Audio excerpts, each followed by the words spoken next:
Have you ever found yourself blaming your body for a bad day when maybe, just maybe, the real trouble is coming from your own head? Today, we are diving right into mindset and this wild, unpredictable journey with multiple sclerosis. And look, this is not about pretending everything is sunshine and roses. It's about getting real with the messy reality of living in a body that sometimes feels like it has a mind of its own. You know, sometimes it can feel like your brain is turned into a really bad stand-up comedian, or maybe more like an internet troll that's just constantly telling terrible jokes at your expense. And you're the only one in the audience. That's exhausting, right? Well, today we're going to figure out how to handle that heckler in your head. So let's turn up the house lights and shine a big, bright spotlight on that inner critic, that troll, and figure out how to flip the script on its whole routine. And stick with me, because by the end of this, I'm going to give you one tiny, super actionable tool you can start using, like today.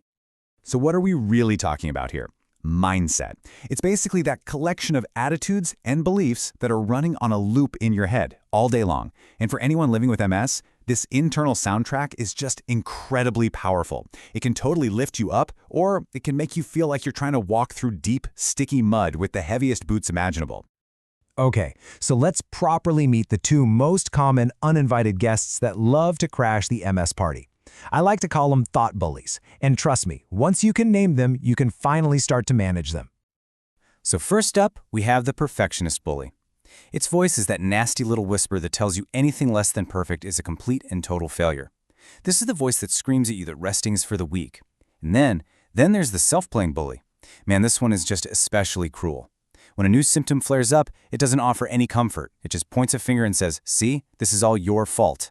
It wants to convince you that you did something wrong, and that just kicks off this vicious, totally exhausting cycle of shame and feeling all alone. But here's the thing you have to remember. Just recognizing these thoughts, that's the first step to taking all their power away.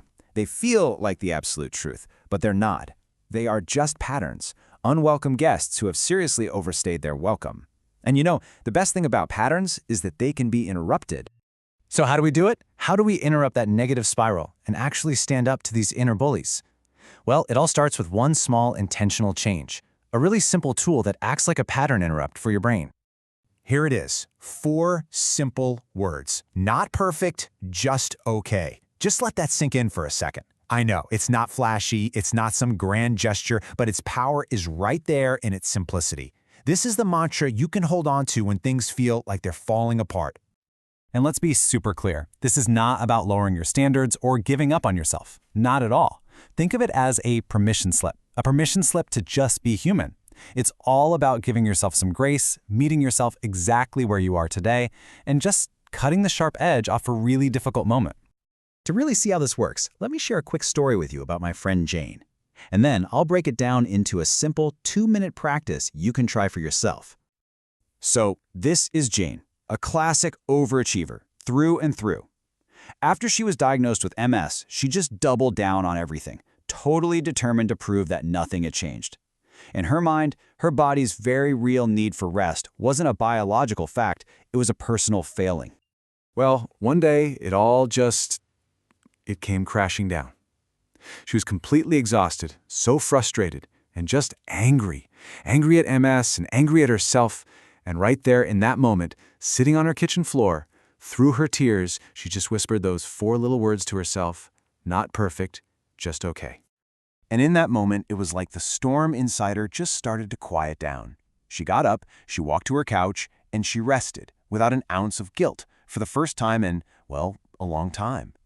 See, she didn't win some epic battle against MS that day. Instead, she chose to stop fighting herself. And she learned that rest wasn't failure. It was actually a critical tool for living well. So, how can you put this into practice? It's a really simple 2-step process. Okay, step 1, spot the mean thought. That's it, just become a detective of your own mind. You don't have to wrestle it to the ground, just notice it's there. And step 2, gently replace it with a kinder one. You can use not perfect, just okay, or maybe something like, I am doing my best. The goal isn't to start an argument with your brain, but to just offer a kinder alternative. All right, as we start to wrap up, let's put this all into perspective. Your mindset is an incredibly powerful teammate, for sure. But it's not the whole team. It doesn't have to carry this entire load all by itself. And let's be crystal clear about something. This is not toxic positivity. We are not in any way pretending that hard days don't exist. They absolutely do. They are real and they are so valid. Hope isn't about ignoring the struggle, it's about looking for those tiny wins right in the middle of it all. Because you know what a win is? A win is any moment you choose to be on your own side. It might be as simple as getting out of bed. It might be taking your medication. It is absolutely allowing yourself to rest on the couch. Or hey, maybe it's just trying this little 2-minute practice. You have to celebrate these moments. They're the real building blocks of resilience. So please, if you take away only one thing from our chat today, let it be this. You are not to blame for having MS. And, at the very same time, you are not powerless against the stories your own brain tries to spin. You get to have a say in the conversation that's happening between your ears. So I'll just leave you with this final thought.